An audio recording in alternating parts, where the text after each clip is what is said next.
नमस्कार, मैं हूं आपके साथ मयंक। देखिए, बांग्लादेश में जिस तरह से हिंसा हो रही है उसको लेकर एक बड़ी खबर आई है। रूस की तरफ से बांग्लादेश को लेकर बड़ा बयान आया है।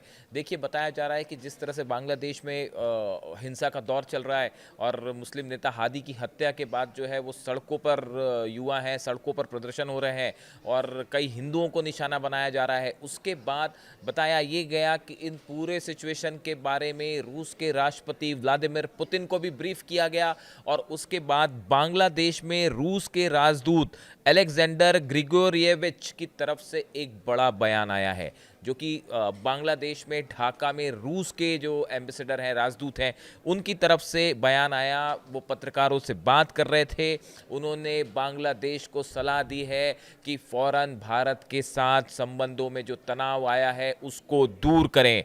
उन्होंने कहा बांग्लादेश जितनी जल्दी भारत के साथ तनाव कम करेगा उतना ही बेहतर है। उन्होंने ये भी कहा कि बांग्लादेश में जिस तरह से अल्पसंख्यकों को निशाना बनाया जा रहा है, यानी वहाँ पे हिंदुओं को निशाना बनाया जा रहा है, हिंसा हो रही है, इस पर फौरन रोक लगनी चाहिए। तीसरी बड़ी बात उन्होंने कहा कि भारत के साथ बांग्लादेश के अगर संबंध अच्छे नहीं होंगे तो इसका प्रभाव जो है पूरे दक्षिण एशिया पर पड़ेगा। इतना ही नहीं, रूसी राजदूत ने 1971 में बांग्लादेश के मुक्ति युद्ध में भारत की भूमिका को भी याद दिलाया। उन्होंने बांग्लादेश से कहा कि बांग्लादेश की आज़ादी में सबसे अहम भूमिका अगर किसी की रही है तो वो हिंदुस्तान की रही है, भारत की रही है। ये बात बांग्लादेश को भूलनी नहीं चाहिए।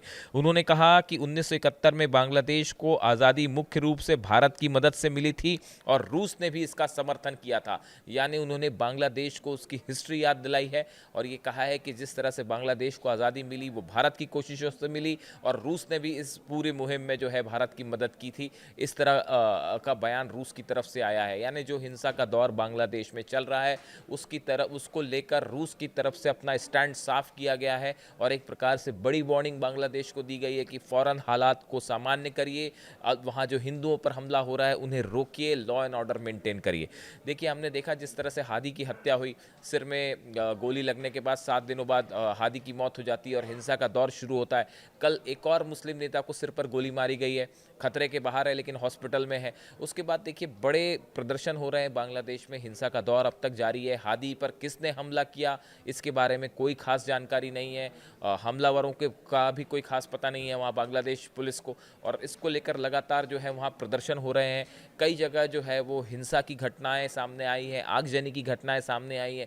कई इलाकों में हिंदुओं पर जो है वो निशाना साधा गया, जिसको लेकर खासा तनाव देखा जा रहा है भारत और बांग्लादेश के रिश्तों में। इसी को लेकर आज भारत में नई दिल्ली में जो है वो ज़बरदस्त प्रदर्शन हुआ। हिंदू संगठनों ने बांग्लादेश के खिलाफ प्रदर्शन किया, बांग्लादेश के दूतावास को घेरने की कोशिश की गई। इसी तरह कोलकाता में भी प्रदर्शन हुआ। बताया जा रहा है कि वहाँ पे लाठीचार्ज भी हुई है। जो प्रदर्शन कर रहे थे वो प्रदर्शन थोड़ा उग्र हुआ। उसके बाद ममता सरकार की तरफ से जो है वो आदेश दिए गए और पुलिस ने वहाँ पे लाठीचार्ज भी किया। इस तरह की घटना है। यानी बांग्लादेश को लेकर जो बवाल है वो फिलहाल थमने का नाम नहीं ले रहा है। बांग्लादेश में हिंसा का दौर जारी है लगातार, और इस बीच रूस की तरफ से बड़ी चेतावनी आई है बांग्लादेश के लिए कि फौरन भारत के साथ संबंध नॉर्मल कीजिए, वहाँ जो हिंसा हो रही है उस पर फौरन रोक लगाइए। इससे जुड़ा जो भी अपडेट होगा आप तक पहुँचाएंगे। Thank you so much.